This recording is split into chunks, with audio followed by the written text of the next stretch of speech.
कृषि कानून को लेकर बुधवार को फिर किसान संगठन और सरकार के बीच 10वें दौर की वार्ता होगी। बता दें कि दोनों पक्ष अपने अपने रुख पर अड़े हुए हैं। किसानों के मुद्दे पर सीएम अशोक गहलोत ने केंद्र सरकार पर भी निशाना साधा है। सीएम ने कहा है कि पूरे देश के लिए चिंता का विषय है कि किसान कई दिनों से ठंड में बैठे हुए हैं। वेब सीरीज तांडव को लेकर मचे हंगामे के बीच डायरेक्टर अली अब्बास जफर का माफी से जुड़ा लेटर सामने आया। उन्होंने लेटर ट्वीट कर लिखा है कि तांडव के ऑफिशियल कास्ट एंड क्रू की तरफ से कहा गया है कि हम किसी की भावना को आहत नहीं करना चाहते। तांडव वेब सीरीज पर विवाद के बाद सूचना प्रसारण मंत्रालय की अहम बैठक हुई और इस बैठक में ओटीटी प्लेटफॉर्म की कंटेंट पर चर्चा हुई। आईबी जल्द ही इस मामले में फैसला ले सकता है।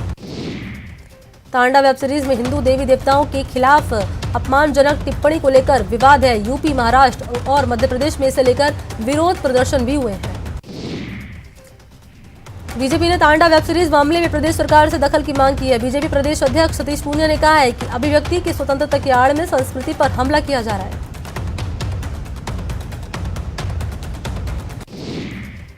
उपनेता प्रतिपक्ष राजेंद्र राठौड़ ने इसे संस्कृति पर हमला करार दिया और कहा है कि वेब सीरीज के माध्यम से समाज को तोड़ने की साजिश की जा रही है। उन्होंने तांडा वेब सीरीज से आपत्तिजनक दृश्यों को हटाने की मांग की। प्रदेश में नाइट कर्फ्यू समाप्त कर दिया गया है। सीएम निवास पर कोरोना समीक्षा की बैठक में सीएम अशोक गहलोत ने नाइट कर्फ्यू हटाने और अन्य पाबंदियों पर चरणबद्ध तरीके से छूट देने का फैसला किया है। अब गृह विभाग ने इस संबंध में औपचारिक आदेश जारी कर दिए। कोरोना समीक्षा बैठक में सीएम ने आरटीपीसीआर टेस्ट की दरें घटाने का भी ऐलान किया है। अब प्रदेश में 500 रुपए में आरटीपीसीआर टेस्ट होगा। पहले ये टेस्ट 800 रुपए में होता था। राज्यपाल कलराज मिश्र ने कृषि क्षेत्र में अनुसंधान पर जोर दिया। उन्होंने कहा कि कृषि क्षेत्र में जितना शोध किया जाए उतना कम है। उन्होंने कहा कि भारतीय कृषि अनुसंधान संस्थान और काजरी ने कृषि क्षेत्र में अनुसंधान में कोई कोर कसर नहीं छोड़ी। गुजरात को प्रधानमंत्री नरेंद्र मोदी ने आज दूसरे दिन लगातार एक तोहफा दिया है। पीएम मोदी ने आज अहमदाबाद मेट्रो प्रोजेक्ट के दूसरे चरण और सूरत मेट्रो प्रोजेक्ट का भूमि पूजन किया। करीब 300 दिन बाद आज से प्रदेश में स्कूल खुल गए। शिक्षा मंत्री गोविंद सिंह डोटासरा ने कहा है कि अप्रैल के बाद कभी भी बोर्ड के एग्जाम करवाए जा सकते हैं और कक्षा 1 से 8 तक के स्कूल खोलने पर विचार चल रहा है। प्रदेश कांग्रेस अध्यक्ष गोविंद सिंह डोटासरा ने कहा है कि पार्टी का बेहतरीन प्रदर्शन होगा और बागियों से पार्टी को ज्यादा नुकसान नहीं होगा, बल्कि उनकी पार्टी को बीजेपी के मिसमैनेजमेंट का फायदा मिलेगा। निकाय चुनाव को लेकर केंद्रीय मंत्री अर्जुन राम मेघवाल अजमेर पहुंचे हैं, जहां उन्होंने बीजेपी के पक्ष में लोगों से समर्थन देने की अपील की है। मेघवाल ने बताया कि चुनाव में प्रदेश सरकार की नाकामियों को लेकर वो मैदान में उतरे हैं। दिल्ली में सोशल वर्कर्स का ऑनलाइन प्रेजेंटेशन किया गया है। लोकसभा अध्यक्ष ओम बिरला ने इसका उद्घाटन किया है। रॉबर्ट वाड्रा के मामले में ईडी की तरफ से पेश प्रार्थना पत्र में सुनवाई समय अभाव के चलते टल गई है। मामले में अब आगामी 28 जनवरी को सुनवाई होगी। तब तक मामले में याचिकाकर्ताओं की गिरफ्तारी पर रोक जारी रहेगी।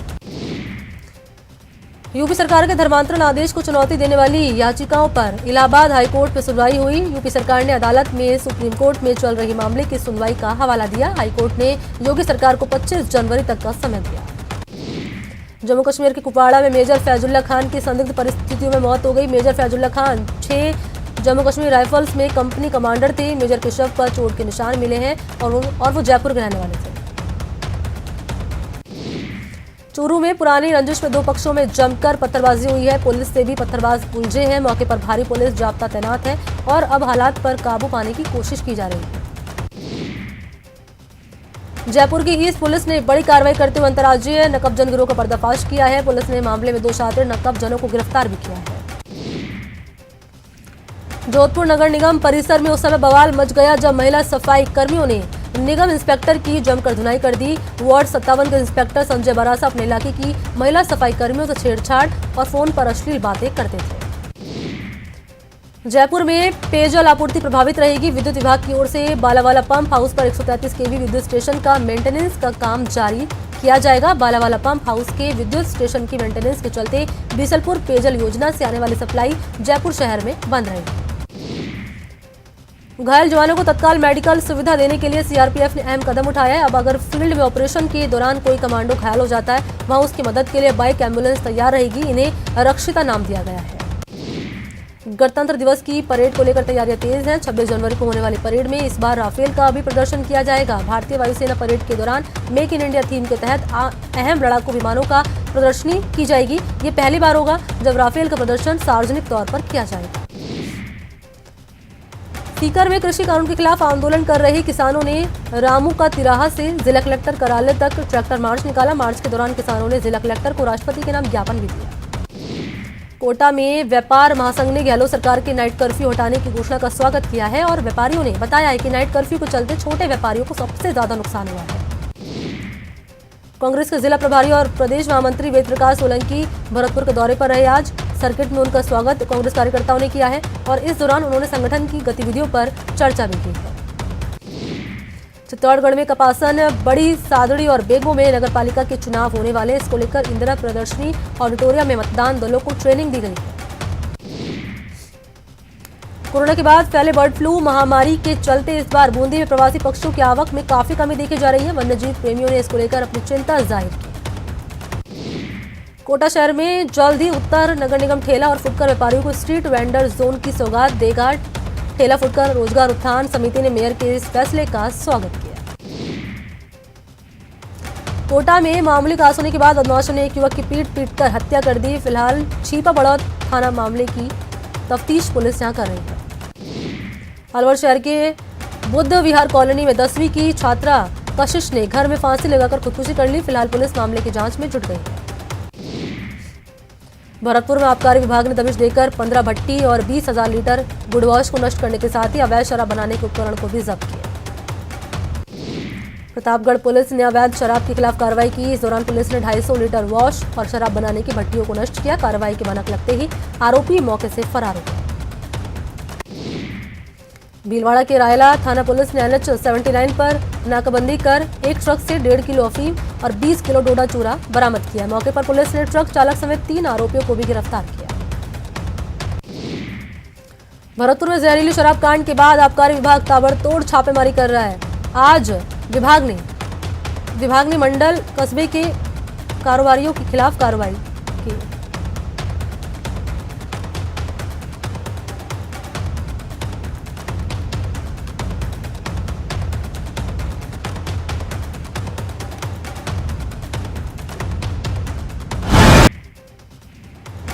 धौलपुर आबकारी विभाग ने राजाखेड़ा थाना इलाके में देसी शराब कारोबार का भंडाफोड़ किया है और इस दौरान पुलिस ने लगभग 60 लीटर स्प्रिट और लगभग 12,000 से ज्यादा देसी शराब को जब्त किया। जोधपुर में एसीबी ने आरटीओ कार्यालय में कार्रवाई करते हुए पूर्व कर्मचारी को ट्रैप किया है। आरोपी अनूप सिंह संविदा पर कार्यरत है। अनूप सिंह ने आरसी देने की एवज में रिश्वत मांगी थी। जयपुर आमेर इलाके में 4 दिन पहले पतंग उड़ाते वक्त लापता हुए 11 साल के बच्चे की हत्या का मामला का सामने आया है। बच्चे का शव उसके घर से कुछ दूर एक सूने मकान में प्लास्टिक के कट्टे में मिला है। बच्चे की गला घोंटकर हत्या करने की बात सामने आई है। मामले में पुलिस ने आसिफ नामक युवक को गिरफ्तार कर लिया। बताया जाता है कि बच्चे के पिता से फिरौती वसूलने के लिए उसकी किडनैपिंग की गई थी, लेकिन पकड़े जाने के डर से बच्चे की हत्या कर दी। जोधपुर नगर निगम परिसर में उस समय बवाल मच गया जब महिला सफाई कर्मियों ने निगम इंस्पेक्टर की जमकर धुनाई की। वार्ड 57 के इंस्पेक्टर संजय बारासा अपने इलाके की महिला सफाई कर्मियों से छेड़खानी और फोन पर अश्लील बातें करता था। अलवर में ट्रैक्टर ट्रॉली ने स्कूटी को टक्कर मार दी। हादसे में स्कूटी सवार की मौत हो गई। मृतक का नाम मोनू यादव था, जो कि किशनगढ़ पास से अलवर आ रहा था। बाड़मेर में नाबालिग बच्ची से दरिंदगी का मामला सामने आया है। यहाँ मासूम से दुष्कर्म के बाद दरिंदों ने उसकी हत्या कर दी। वारदात के बाद पूरे इलाके में सनसनी फैल गई। चूरू में आर्मी का जवान बनकर ठगों से सैनी पिक्चर हाउस के दुकानदार प्रकाश चंद ने 20,000 रुपए में ठग लिया है। ठगों ने व्हाट्सएप पर 30 फोटो फ्रेम का ऑर्डर दिया है और फिर पेमेंट के नाम पर दुकानदार के अकाउंट से 20,000 रुपए उड़ा लिए।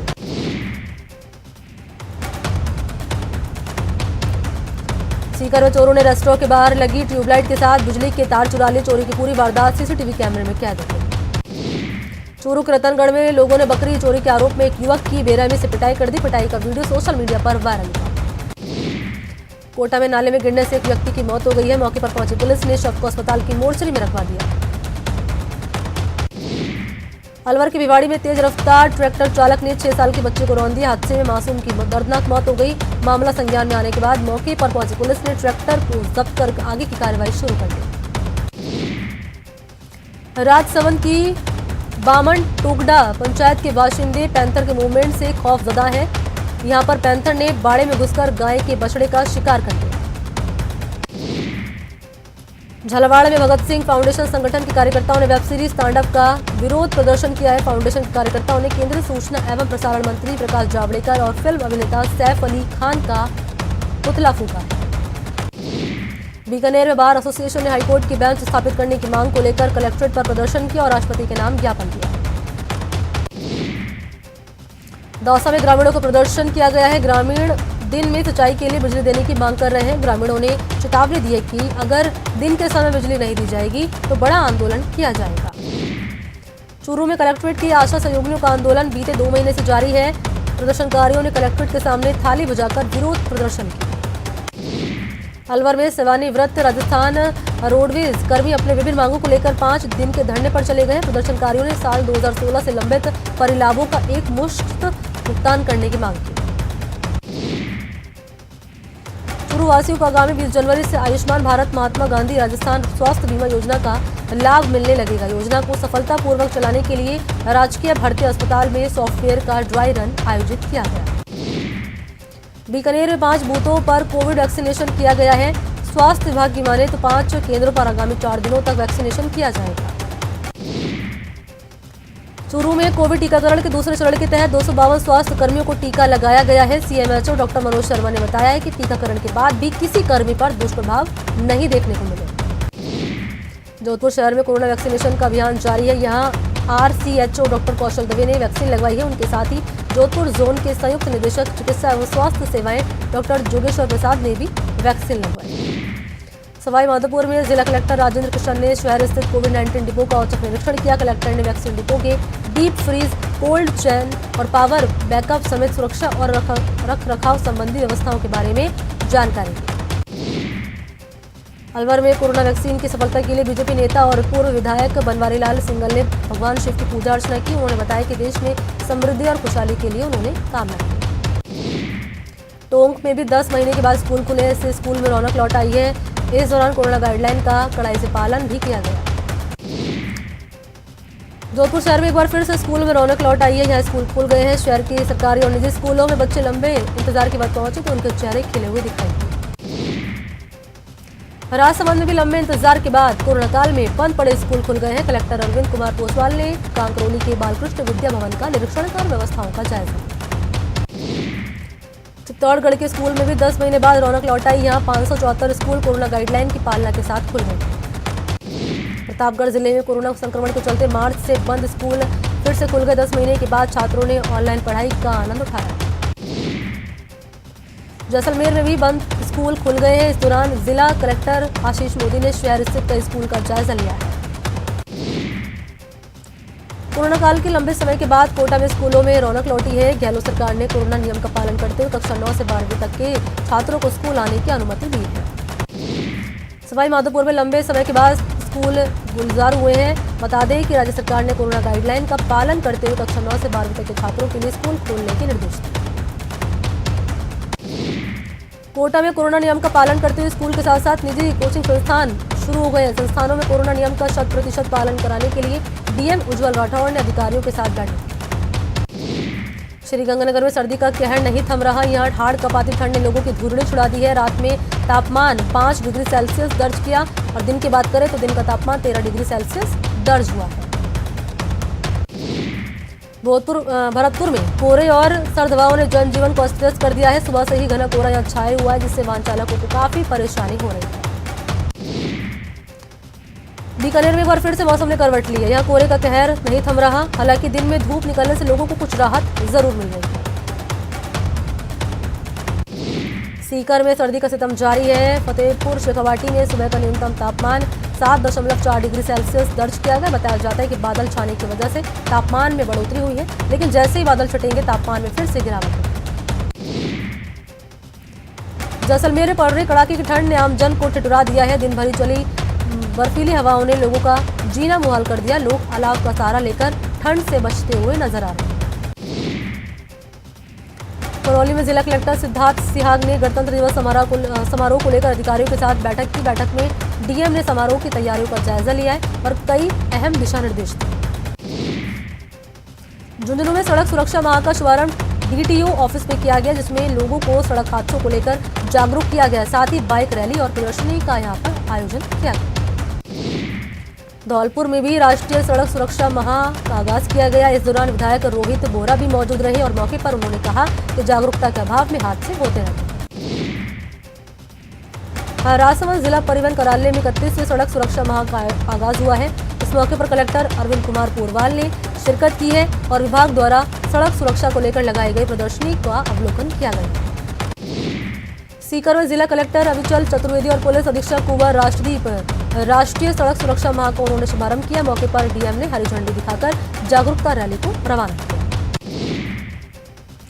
धौलपुर जिले में डॉक्टर राम शर्मा की याद में रक्तदान शिविर का आयोजन किया गया। इस शिविर में लोगों ने बढ़ चढ़कर हिस्सा लिया। इसमें दिव्यांग और महिलाओं ने अपनी भागीदारी निभाई। जोधपुर में भारत विकास परिषद की आम सभा का आयोजन किया गया। बैठक कोरोना काल के चलते गत वर्ष 2019 से 20 की आम सभा अब संभव हो पाई है। आईजी हवा सिंह घुमरिया ने अलवर के भिवाड़ी दौरे पर वो पहुंचे। इस दौरान उन्होंने कहा कि कुख्यात बदमाश पपला गुर्जर को जल्द ही पुलिस गिरफ्तार करेगी। जैसलमेर में जिला कलेक्टर आशीष मोदी ने बालिका सप्ताह का उद्घाटन किया है। बालिका सप्ताह कार्यक्रम महिला अधिकारिता विभाग की तरफ से आयोजित किए जा रहे हैं। सीकर में जगदीश सिगड़ ने राजकीय महिला मेडिकल कॉलेज के प्रधानाचार्य पद संभाला है। मौके पर सर्व समाज की ओर से जगदीश सिगड़ का भव्य स्वागत किया गया। पुलिस महानिरीक्षक भूपेंद्र साहू करौली के दौरे पर रहे। इस दौरान उन्होंने एसपी कार्यालय में अपराध बैठक को संबोधित किया है और बैठक में पुलिस महानिरीक्षक ने लंबित मामलों का जल्द से जल्द निपटारा करने के आदेश दिए। सूरत के व्यवसायी गोविंद ढोलकिया ने अयोध्या में राम मंदिर निर्माण के लिए 11 करोड़ रुपए का चंदा दिया है। गोविंद ढोलकिया एक बार यहाँ पर किसान परिवार से आते हैं। भरतपुर में हिंदी साहित्यकार डॉक्टर रांगे राघव की 98वीं जयंती मनाई गई है। इस दौरान कई कार्यक्रमों का आयोजन भी किया गया। रांगे कॉलेज में साहित्यकार सम्मान समारोह आयोजित किया गया। भरतपुर में श्री बाके बिहारी सेवा समिति ने जरूरतमंद लोगों के बीच कंबल बांटे। साथ ही अन्नकूट महोत्सव का आयोजन कर प्रसादी का वितरण भी किया है और टोप सर्किल के पास आयोजित कार्यक्रम में नगर आयुक्त राजेश गोयल और डिप्टी मेयर गिरीश चौधरी ने शिरकत की। भरतपुर के ब्रह्म कुमारी ईश्वरी विश्वविद्यालय में विश्व शांति दिवस मनाया गया। इस दौरान विश्व में शांति का निर्माण करने के लिए शांति दूत ब्रह्मा बाबा को याद किया। भरतपुर के बयाना में चिंताहरण हनुमान मंदिर पर भंडारा आयोजित किया गया। इस अवसर पर फूल बंगला झांकी सजाकर मंदिर परिसर को रंगीन इलेक्ट्रॉनिक झालरों से सजाया गया। भोग के बाद हुए भंडारे में श्रद्धालुओं ने पंगत में बैठकर खीर, पुआ और सब्जी का प्रसाद ग्रहण किया। ब्रिस्बेन टेस्ट में जीत के लिए ऑस्ट्रेलिया ने भारत के सामने 328 रन का लक्ष्य रखा है। भारत ने चौथा दिन खत्म होने तक दूसरी पारी में बिना विकेट गंवाए 4 रन बना लिए। इससे पहले ऑस्ट्रेलिया की दूसरी पारी 294 रन पर सिमट गई। पहली पारी में ऑस्ट्रेलिया 33 रन की बढ़त मिली थी। ऑस्ट्रेलिया की ओर से दूसरी पारी में स्मिथ ने सबसे ज्यादा 55 रन बनाए। चौथे दिन ऑस्ट्रेलिया ने दूसरी पारी में बिना कोई विकेट गंवाए 21 रन से आगे खेलना शुरू किया। इसके बाद डेविड वार्नर और मार्क हैरिस ने 89 रन की ओपनिंग पार्टनरशिप कर तेज शुरुआत की, लेकिन उसके बाद भारतीय गेंदबाज ने अपना जलवा दिखाया और कंगारुओं को एक के बाद एक झटके दिए। भारत की ओर से मोहम्मद सिराज ने 5 विकेट लिए। सिराज ने पहली बार 5 विकेट लिए। भारत की ओर से शार्दुल ठाकुर दूसरे सफल गेंदबाज रहे। उन्होंने 4 विकेट लिए। शार्दुल ने पहली पारी में भी 3 विकेट लिए। वहीं बैट से भी लाजवाब प्रदर्शन करते हुए पहली पारी में हाफ सेंचुरी लगाई थी। 26 जनवरी को हार्पिक और न्यूज 18 के